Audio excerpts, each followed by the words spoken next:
Hey folks, welcome to this week's mini lesson, I guess. And that's not a weekly schedule, but anyway, today I'm going to talk about spicing up your pentatonic box a little bit.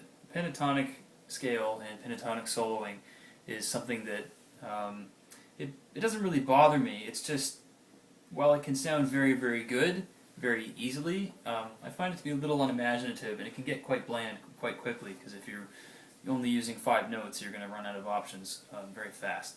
So, a quick overview of what the pentatonic scale is.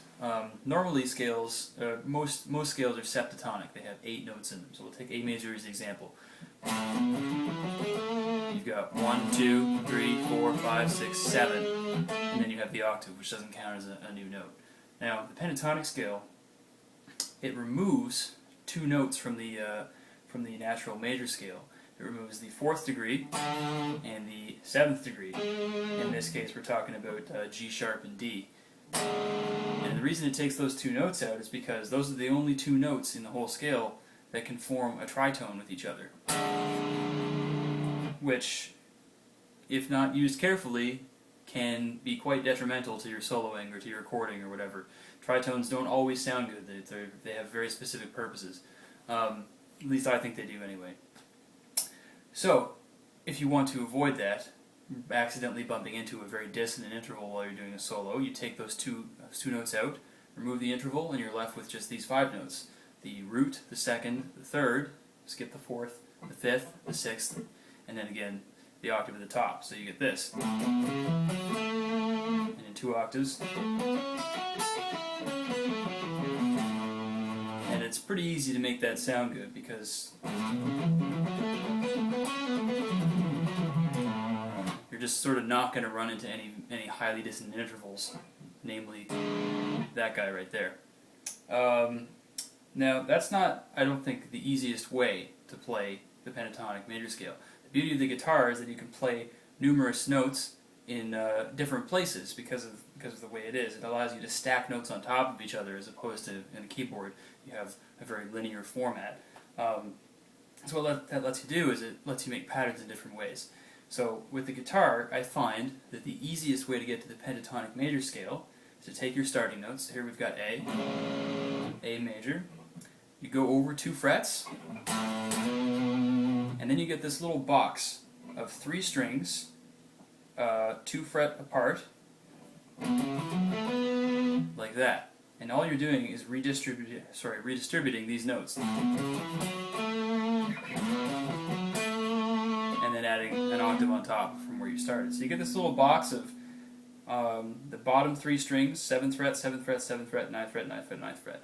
Now the beauty of this is that this is your starting point for this pattern, and your ending point is the same note. So when you get to that ending point, you can flip it around and start the same pattern again at this corner of the box.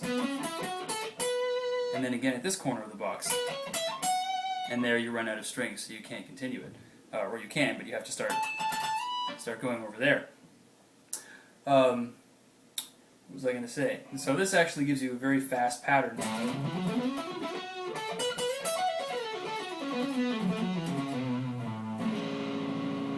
But there's not a lot of variety of notes in there.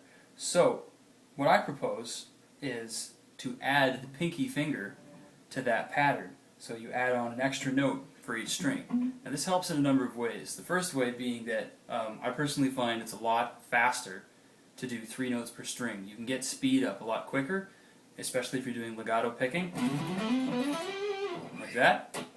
It also adds more variety to your tonality.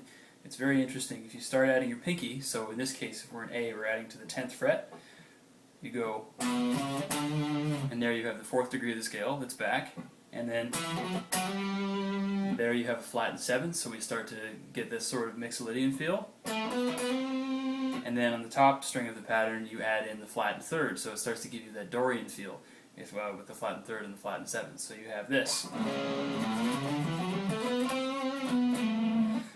And then you shift that pattern over again. And then you shift it over again once you get to the top here.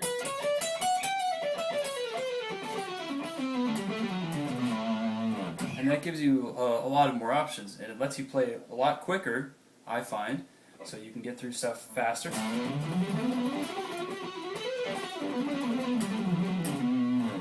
parallel patterns like that, the more fingers you add, the more you can shred right through it.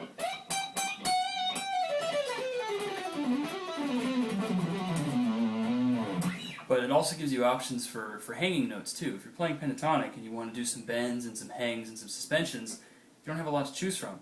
But if you add that pinky in there in that 10th fret in A major, you can do things like this.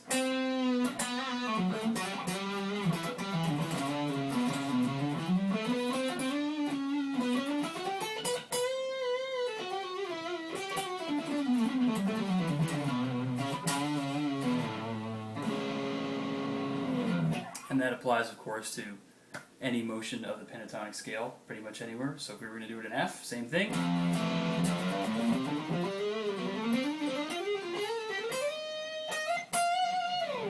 So, hopefully that spices up your life a little bit if you're stuck in the pentatonic box and you can't get out. Enjoy!